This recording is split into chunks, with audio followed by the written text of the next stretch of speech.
Respected Chief Guest and Consulate General, Mr. Anurag Bhushan. Respected guest, Mr. Mangesh Dahiwale, who has arrived from India this morning to specially deliver a speech on this special occasion. Respected senior citizens who are present in this auditorium, and my dear friends, a very good morning to all. First of all, I would like to thank all of you for giving me such a wonderful opportunity to speak in front of so many people. Really, it means a lot. I'm really delighted to say that I always love to speak whenever the topic or subject is about Dr. B.R. Ambedkar, because this subject is actually very close to my heart. Dr. B.R. Ambedkar. You know, whenever people talk about Dr. Ambedkar, they always limit him to a leader of the downtrodden people. They always limit him to a leader of the Dalits. Is that he was limited for only this work? Other introductions people have about him. He was the principal architect of the Indian Constitution. Well, that, of course, is the truth. But it would not be confined. And he was more than what people know about him. Even today, after so many years, Dr. Ambedkar is still not fully understood or appreciated by the general masses. What people talk about him as the Masiha of the downtrodden, as the chief architect of the Indian Constitution, is very well the truth. But it would be incomplete to say just that. He was truly a multi-talented personality. He was an intellectual giant. He was an economist by training. He was an anthropologist. He was a sociologist. He was a jurist. And he was the first law minister of India in Nehru's court.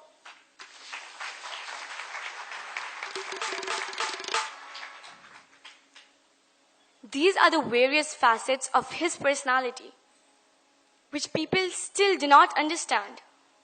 My friends, this is not all. He has done so much more. He has made many contributions in many other areas for the integration of India. With all these dimensions in life, he was a true nationalist at his core. The famous quote, "I am first Indian, and I am Indian in the end, and nothing in between." It belongs to Dr. B.R. Ambedkar, and it does not belong to anybody else. Dr. Baba Saheb Ambedkar had before him not only the unprivileged people of the society, but the entire society. Baba Saheb always believed in equality. His vision of social change and reclamation of human personality was universal. During his lifetime, he made many efforts and he used various strategies and methods to create a society which was based on the values of equality, liberty, and fraternity.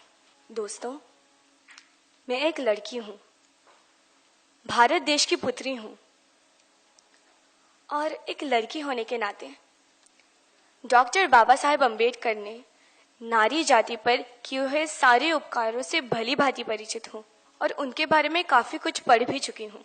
स्वतंत्र पूर्व भारत में नारी को कोई विशेष अधिकार नहीं थे. Ladies did not have the right to equality.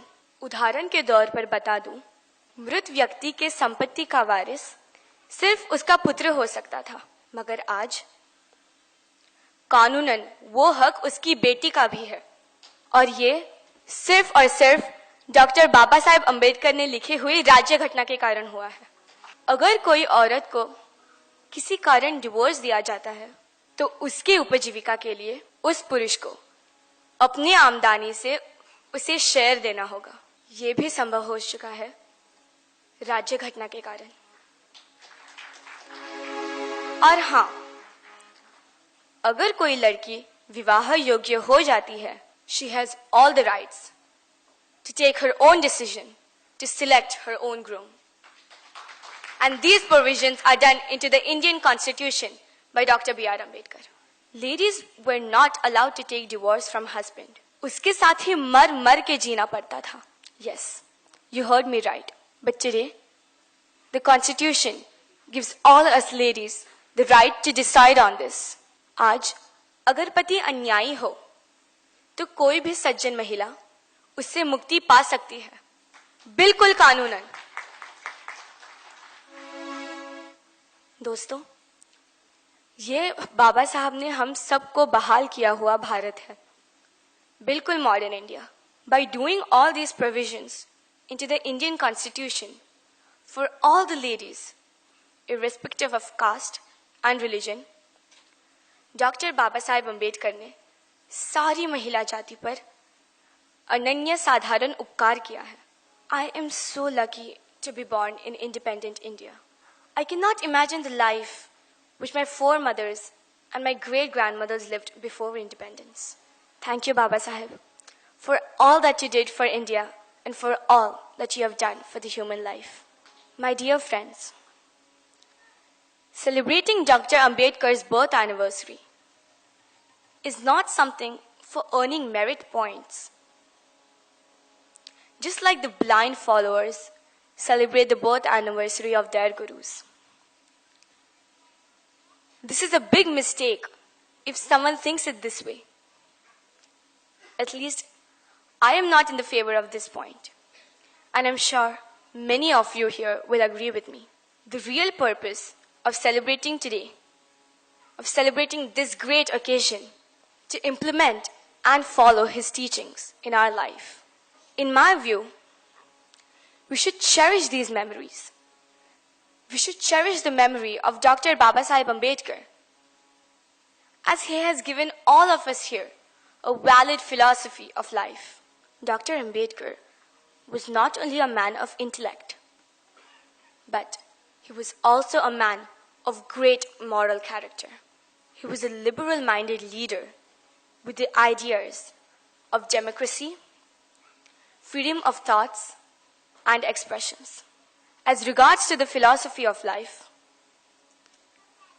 he was a rationalist, secular-minded, and a humanist thinker. Dr. Bhimrao Ambedkar embraced Buddhism to gain the basic human rights and self-respect needed. He was totally against the inequality of human beings, and the ideology of Hinduism is nothing but the construction of caste system. For the reason, although he was born in the Hindu religion, he decided to quit. He decided to embrace Buddhism, and he did it in 1956.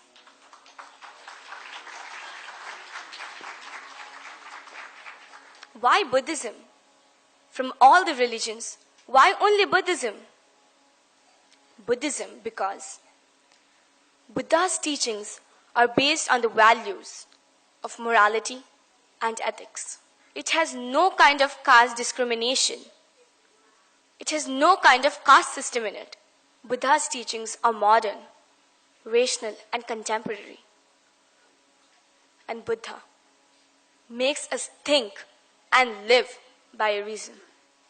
Following Baba Saheb Ambedkar, lakhs of his followers embraced Buddhism, and they are living a life full of self-respect and dignity.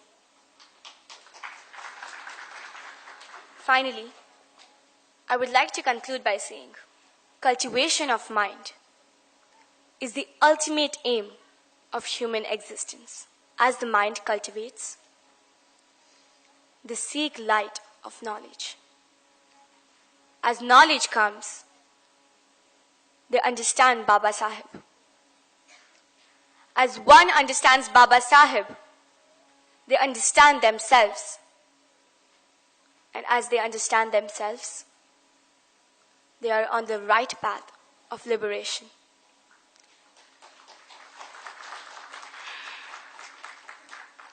ये कारवा अब रुकने वाला नहीं. बाबा आपका बंदा अब किसी के सामने झुकने वाला नहीं। जय भीम, जय भारत।